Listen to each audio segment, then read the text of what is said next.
Welcome to Rocky Mountain Power's Wyoming Wildfire webinar. My name is Simon Gutierrez. I'm on the communications team with Rocky Mountain Power. We're going to be discussing our wildfire prevention priorities and some of our operational practices that are geared in that direction. We're going to have what amounts to a PowerPoint presentation, followed by a Q&A session afterward. We do ask you that you put your questions, if you have any, into the chat, and we'll address those at the conclusion of the presentation. Without further ado, I'll introduce Austin Solers. He's our Director of Wildfire Mitigation Program Delivery, and Austin's going to be running the presentation. Austin? All right, thank you for that. And just a housekeeping item, it seems that I'm the only one that has permission to let people into the meeting. So you may see me pause for just a moment to let some of the people who are kind of trickling in after the 1 o'clock hour. So apologies for that. If you could just advance to the next slide, please.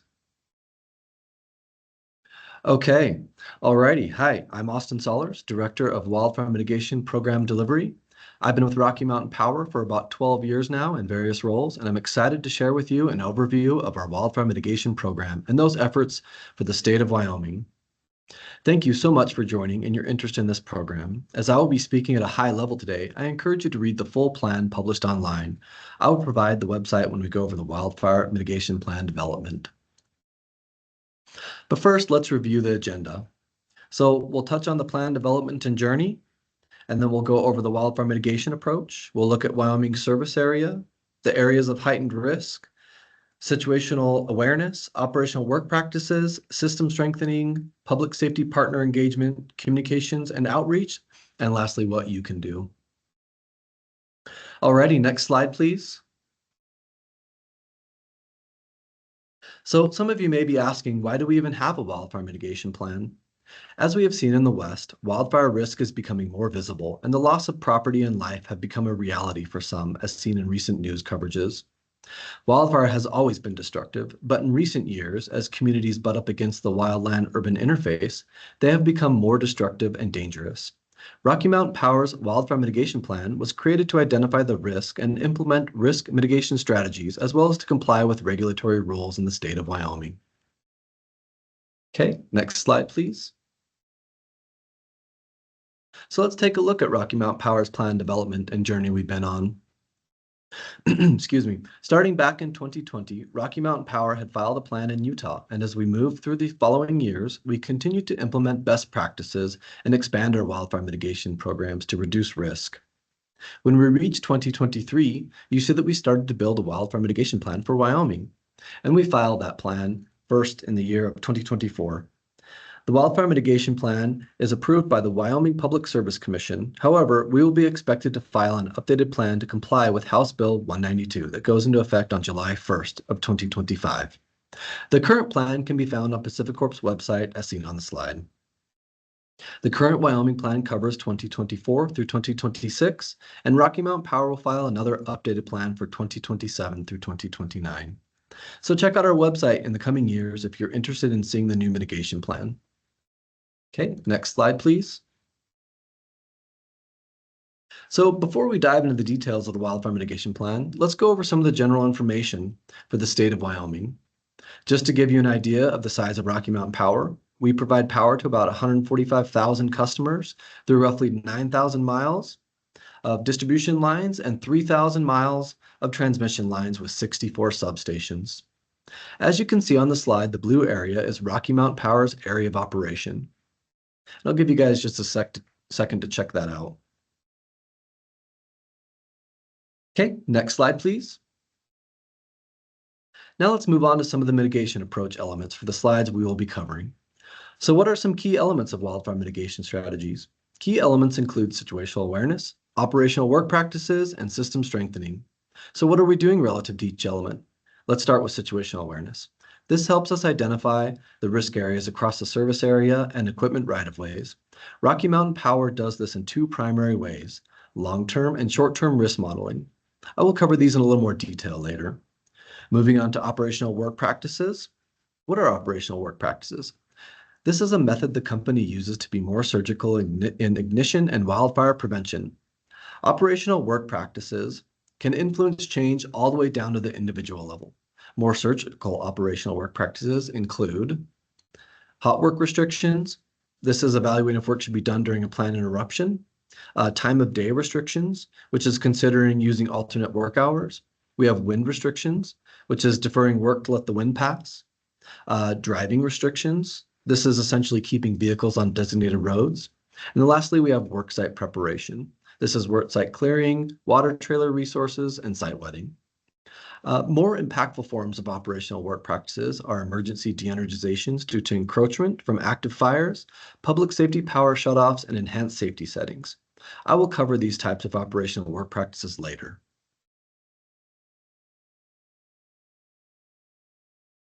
Okay, moving on to system strengthening. Covered conductor is part of our system strengthening efforts. Normal lines are installed with bare conductor, leaving them exposed. Objects such as tree branches may come into contact with the lines, or the lines may slap together from the wind and cause outages or ignition events. Installing covered conductor greatly reduces the risk of ignition because the spark never takes place since it's covered in a protective sheath. In addition to covered conductor, Rocky Mountain Power may also choose to underground the lines where feasible. While undergrounding can be more costly, it offers substantial risk reduction in the most vulnerable areas and is an effective wildfire mitigation strategy. We carefully assess undergrounding where it makes the most sense based on terrain, cost, and fire risk. For transmission lines, neither undergrounding nor installing covered conductor are practical solutions. Instead, Rocky Mountain Power mitigates ignition potential on the most risk-prone lines by replacing wood poles with steel poles and reframes transmission structures to meet wildfire-safe standards. We also have system protection and control. Rocky Mountain Power continues to replace and upgrade electromechanical relays with microprocessor relays throughout the fire high consequence area and on circuits interconnected with the fire high consequence area. Microprocessor relays provide multiple wildfire mitigation benefits. They're able to exercise program functions much faster than an electromechanical relay, and above all, the faster the relay limits the length and magnitude of fault events, this results in reduced ignition risk.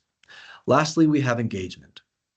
Rocky Mountain Power is always improving on ways we can engage with our customers, communities, safety partners, tribal nation, regulators, and industry in regards to wildfire safety.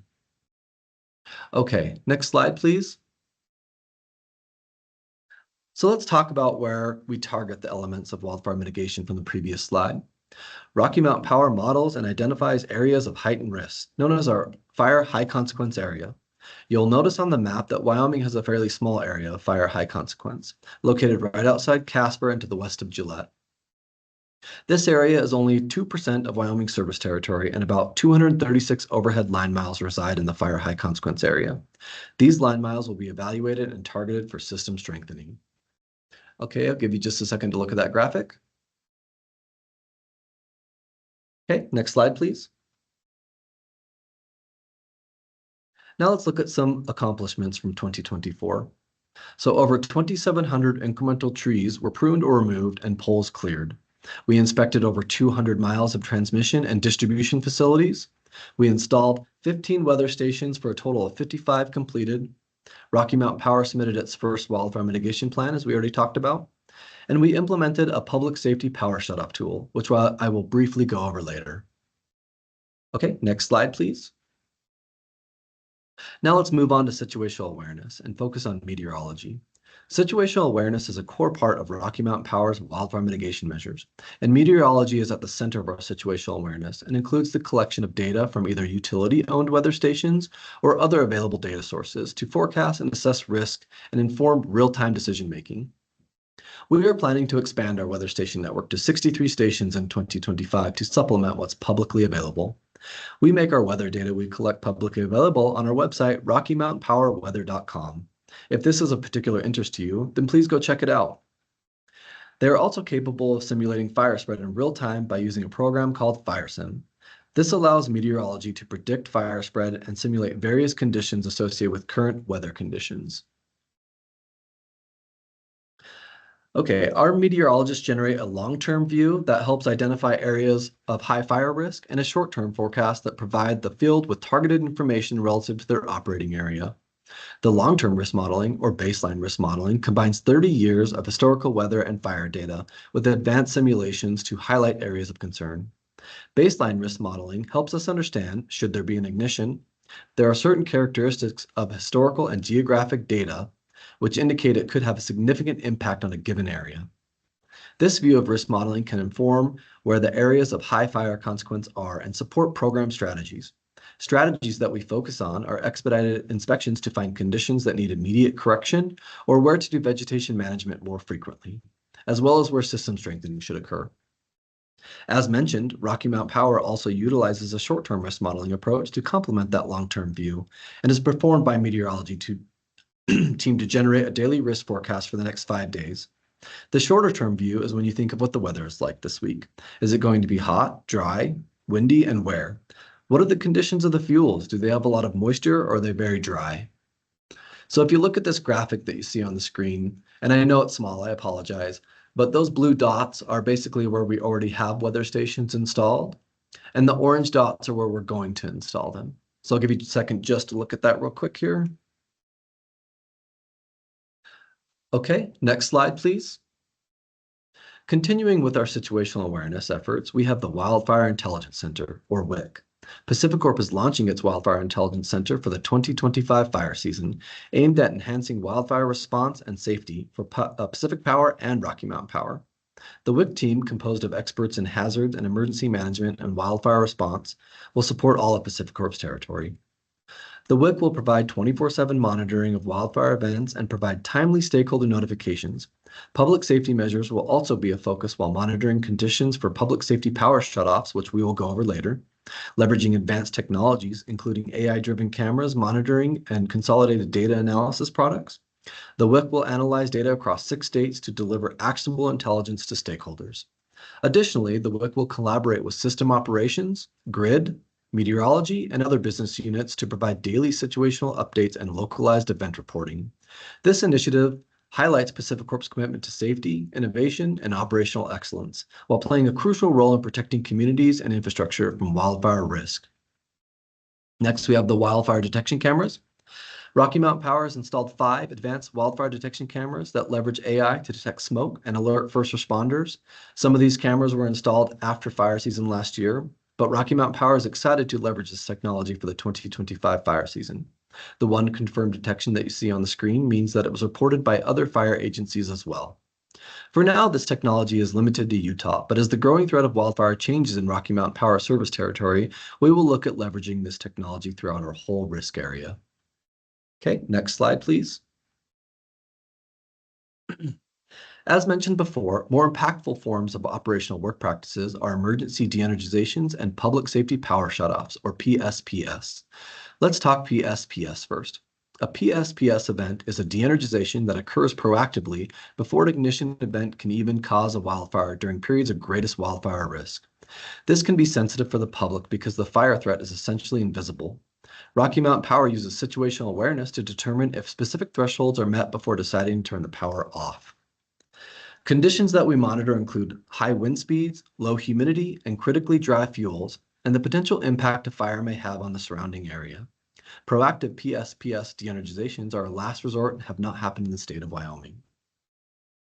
Okay, next slide, please. As you can see from the graphic on the screen, there's a defined protocol that we follow. The company first enters into a PSPS watch. Then we notify public safety partners, think emergency responders. Further into the watch, customers are notified. Then a warning is issued. De-energization occurs with notification, of course. Power restoration occurs with notification. And lastly, the PSPS event is concluded. During a PSPS event, you may see community resource centers activated.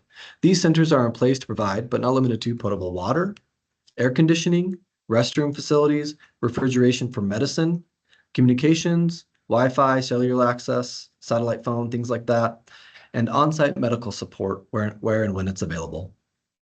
Okay, next slide, please. So we have 3 main types of de-energization practices. We've already discussed the PSPS. So let's dive into emergency de-energization. Rocky Mountain Power will de-energize when a fire comes too close to assets. Our situational awareness drives our de-energization strategy by monitoring the fire fuel risk. The fire fuel risk is determined by our short-term forecast developed by our meteorology team. and de-energizations are more likely to happen as the fire fuel risk rise. We do not want to worsen the fire with additional ignition events. De-energizations, de-energizing power lines help keep first responders safe while they conduct fire suppression, life-saving measures, and traffic control. So next we have enhanced safety settings. So what are enhanced safety settings? When fire risk conditions are elevated in an area, the company places electrical equipment on enhanced safety settings. These settings are used with devices that turn off power within fractions of a second. When a power line is hit by debris or wildlife or pushed by strong winds, these settings may cause equipment to lock out, essentially causing an outage. Our patrolmen will respond and inspect the line to remove any potential fault risk before energization occurs. Okay, next slide, please. We recognize that there will be reliability impacts due to outages related to enhanced safety settings and emergency de-energizations, but want to stress that it's because safety will be our top priority. This graphic shows all the outages due to emergency de-energizations and enhanced safety settings. And again, I know the dots are small on this one too, so I apologize for that one as well. But the blue dots are enhanced safety setting outages, and the red dots are the emergency de-energization outages. Wyoming had 10 emergency de-energization outages in 2024, and they experienced 412 outages related to enhanced safety settings. I'll give you just a moment to look over that graphic.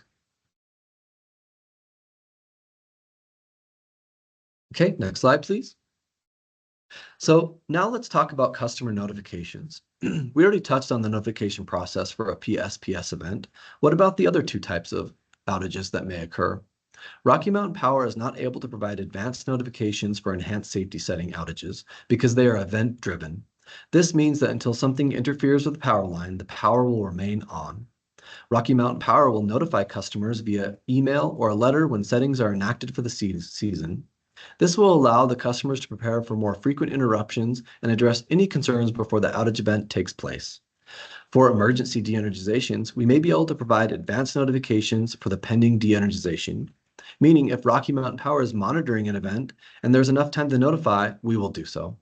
For fast-moving fires, with little notice to the company, we may not be able to provide advance warnings. Okay, next slide, please. Moving on to wildfire response. Our emergency management team also engages with our public safety partners and communities. Our emergency management team will lead response and coordination during wildfires. To prepare for responses to wildfires, they work closely with public safety partners throughout the year in meetings, trainings, and exercises, which help the emergency management team and safety partners understand how to coordinate during an emergency event. To support public safety partners, Rocky Mountain Power has stood up a fire response team. They are located across our service areas and will work with public safety partners if there is a wildfire to ensure that we are supporting the response appropriately. Okay, next slide, please. So our emergency management team stays engaged by continuing ongoing coordination. So what does this mean? Our team of emergency managers are assigned certain regions of responsibility. This allows them to focus on smaller regions of Rocky Mountain Power's territory and develop a relationship with other external emergency management teams. They also meet with county and city emergency managers and attend community safety forums when needed. Relative to training and exercises, they attend public safety partner events when it's requested. They also provide training and exercises to internal team members here at Rocky Mountain Power. And they work with the Wildfire Intelligence team, as previously mentioned. Lastly, we have the Public Safety Partner Portal. This Public Safety Partner Portal was implemented in 2024, and it increases situational awareness through maps, showing what circuits may be de-energized or affected by fire. Other emergency management teams can set preferences for notifications sent to them, and it will show all hazard events in a given area. Okay, next slide, please. Now let's move on to system resiliency and start with equipment inspections. The company regularly inspects its assets for safety and ignition risk. We recently moved to an annual inspection interval for our overhead safety program. This is twice the inspection frequency that the company used to perform. These inspections will identify conditions on our lines that have potential safety impacts or risk of ignition. If the condition is severe enough, we will repair the condition immediately.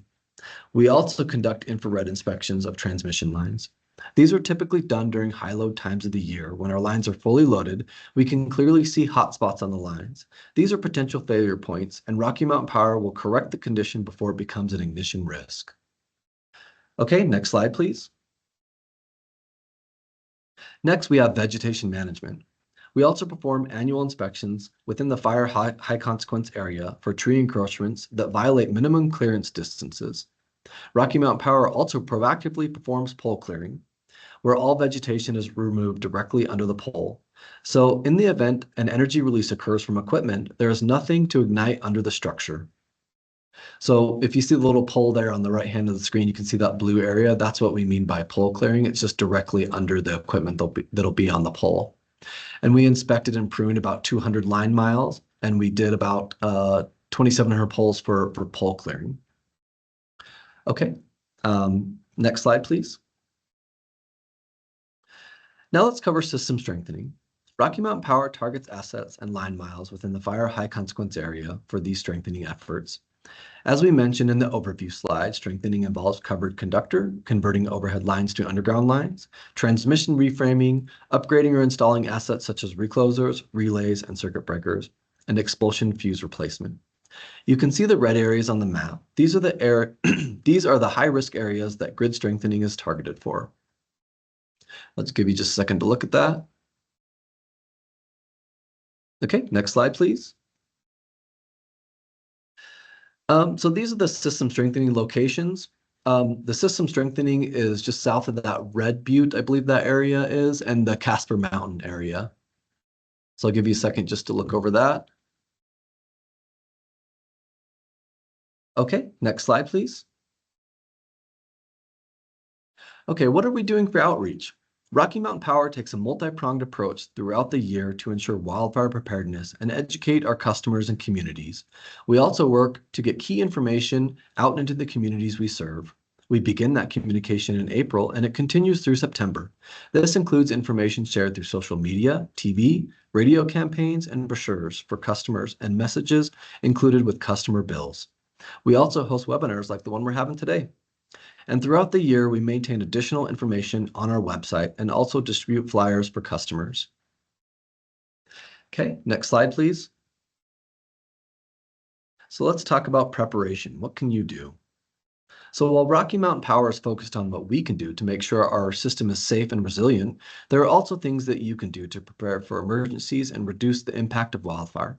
Remember, there were over 730 fires in Wyoming alone last year that burned over 600,000 acres, according to the National Interagency Coordination Center. So we all have a role to play.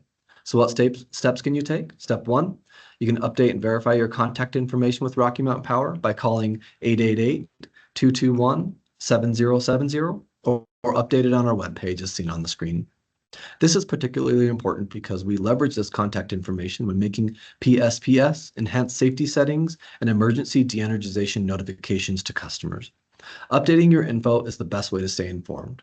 Step 2, just as we're clearing plants and trees away from power lines, it's important for you to create a defensible space around your property. In all areas around your home, keep the landscape clean with trees and bushes trimmed and all dead vegetation cleared. Use and space out fire-resistant plants further away from your home to prevent fires from spreading. Make sure trees are trimmed with at least 10 feet of clearance from buildings and other trees. And you can cover exterior vents with metal mesh wire and keep gutters and decks cleared. Step 3, update your emergency plan. It's important to have a plan for any time of the year, not just wildfire season, but make sure to have 2 to 3 weeks of shelf supply of food and water. Ensure you have a backup supply of essential medications you and your family may need. Create an emergency kit with flashlights, batteries, solar phone chargers, numbers you may need, and of course, cash. Lastly, designate an emergency meeting location.